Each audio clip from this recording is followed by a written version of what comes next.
ये वीडियो में हम लोग शुभम पेपर के बारे में बात करने वाले हैं। शुभम पेपर का आईपीओ आने वाला है, जिसका कि इशू साइज है वो हम लोगों को 93.7 करोड़ का देखने को मिल जाता है। हम लोग इस वीडियो में सबसे पहले ये देखेंगे कि ये कंपनी करती क्या है, क्या क्या मैन्युफैक्चर करती है। उसके बाद हम लोग ये कंपनी का फाइनेंस देखेंगे, जिसमें हम लोग ये कंपनी का पिछले कुछ सालों का revenue, net profit, asset and जो बोरोइंग है उसके बारे में बात करेंगे। एंड लास्ट में हम लोग ये आईपीओ का जीएमपी भी देखेंगे एंड ये एनालिसिस करने की कोशिश करेंगे कि क्या आपको ये आईपीओ में लिस्टिंग गेन देखने को मिलेगा या फिर नहीं देखने को मिलेगा। आफ्टर ऑल आपको इस वीडियो में शुभम पेपर के बारे में कंप्लीट इन्फॉर्मेशन मिल जाएगा, तो वीडियो को एंड तक जरूर देखिएगा। एंड अगर आप इस चैनल पे पहली बार आए तो चैनल को सब्सक्राइब भी कर लीजिए। तो चलिए वीडियो कंटिन्यू करते हैं। अगर हम लोग यहाँ पे शुभम पेपर के बारे में बात करें तो ये कंपनी 2006 में फॉर्म हुई थी एंड ये कंपनी वेस्ट पेपर का यूज करती है अपना एज ए रॉ मटेरियल। अगर मैं आपको इसके प्रोडक्ट के बारे में बताऊँ तो उसके लिए मैं इसका जो ऑफिशियल वेबसाइट है वहाँ ले चलता हूँ आपको।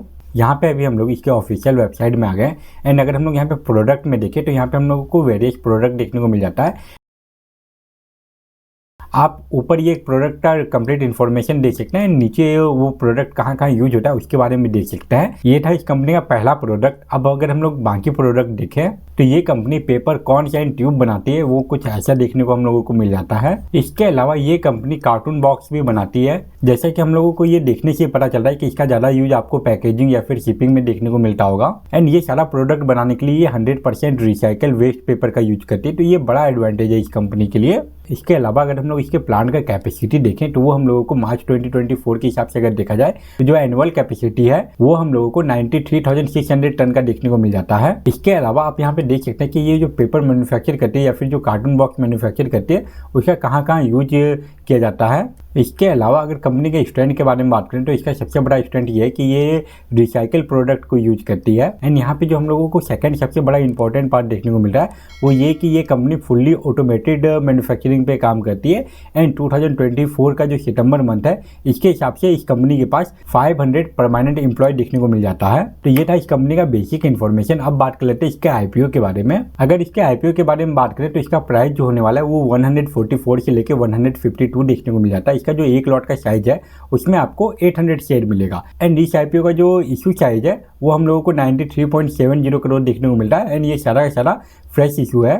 इसके अलावा अगर ये आईपीओ के शेड्यूल के बारे में बात करें तो इसका जो ओपनिंग डेट है वो हम लोगों को 30 सितंबर देखने को मिलता है। इसका जो बिडिंग क्लोजिंग का डेट है वो आपको 3 अक्टूबर देखने को मिल जाता है। 7 अक्टूबर को या फिर इसका जो शेयर है वो आपको डीमैट अकाउंट में क्रेडिट हो जाएगा या फिर आपका जो रिफंड है वो इनिशिएट हो जाएगा। एंड इसका जो मार्केट में स्टॉक मार्केट में लिस्टिंग डेट है वो हम लोगों को 8 अक्टूबर देखने को मिलता है। अब अगर बात करें कोटा के बारे में तो यहाँ पे जो सबसे बड़ा कोटा है वो QIB के लिए है। 50% का शेयर QIB के लिए है। एंड यहाँ पे रिटेल ट्रेडर के लिए वो हम लोगों को 30% का देखने को मिल जाता है। एंड यहाँ पे NHI के लिए देखें तो वो हम लोगों को 15% देखने को मिलता है। अगर आप एक लॉट बाय करते हो तो फिर आप यहाँ पे रिटेल ट्रेडर की कैटेगरी में आओगे। एंड एक लॉट से ज़्यादा बाय करते हो तो फिर आप यहाँ पे HNI की कैटेगरी में आ जाओगे।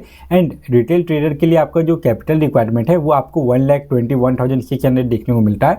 एंड अगर आप यहाँ पे 2 लॉट बाय करते हो तो उसमें आपको 1600 शेयर मिलेगा, जिसके लिए कि आपका जो कैपिटल रिक्वायरमेंट है वो 2,43,200 हो जाता है। अब आ जाता है इसके सबसे इंपॉर्टेंट पार्ट पे, फाइनेंस पे। अगर हम लोग इसका एसेट देखें तो उसमें हम लोगों को लगातार इंक्रीमेंट देखने को मिल रहा है, बट ये इंक्रीमेंट उतना भी ज़्यादा नहीं है। अगर हम लोग यहाँ पे इसका रेवेन्यू देखें तो रेवेन्यू में हम लोगों को पिछले साल के मुकाबले गिरावट देखने को मिला है, जो कि इसका रेवेन्यू अगर 2022 के मुकाबले कंपेयर करें तो उस टाइम इसका रेवेन्यू 33,260 लाख के आसपास था। वो अभी इंक्रीज होकर ऑलमोस्ट 49,700 लाख के आसपास पहुंच चुका है। बट अगर हम लोग यहाँ पे 2023 एंड 24 का रेवेन्यू कंपेयर करें तो उसमें हम लोगों को ऑलमोस्ट 3% का गिरावट देखने को मिलता है। इसके अलावा अगर हम लोग इसका प्रॉफिट आफ्टर टैक्स देखें तो वो 2022 में 2600 लाख था, जो कि मार्च 23 में -27 करोड़ के आसपास पहुंच गया। उसके बाद वापस से मार्च 2024 में इसका जो प्रॉफिट आफ्टर टैक्स था वो 3,341 लाख का देखने को मिलता है। एंड अगर हम लोग इस कंपनी का नेटवर्थ देखें तो नेटवर्थ 2022 एंड 23 में लगभग सेम ही हम लोगों को देखने को मिला, थोड़ा सा गिरावट ही था।